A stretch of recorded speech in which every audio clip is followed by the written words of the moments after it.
আলাইকুম। তো গাইস আজকে অনেক তীব্র গরম। এই যে দেখুন বাইরে প্রচণ্ড গরম। তো এই গরমের মধ্যে আমরা এক গ্লাস ভালো শরবত খেতে চাই সবাই। তো আমরা আজকে শরবত বানানোর জন্য প্রথমে নিয়েছি আঙুর এবং সাথে নিয়েছি চিনি এবং একটা মালটা।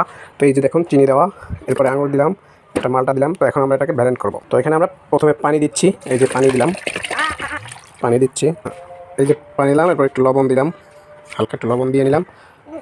তো এখন আমরা ব্লেন্ড করতেছি।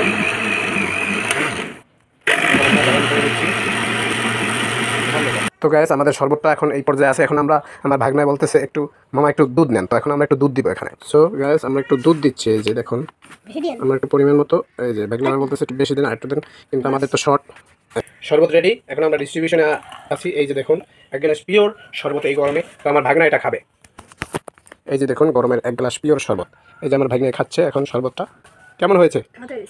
তো গাইস জুসটা খাচ্ছি, আমি অনেক মজা। আপনারাও এভাবে করে খেতে পারেন। ধন্যবাদ সবাইকে। আসসালামু আলাইকুম।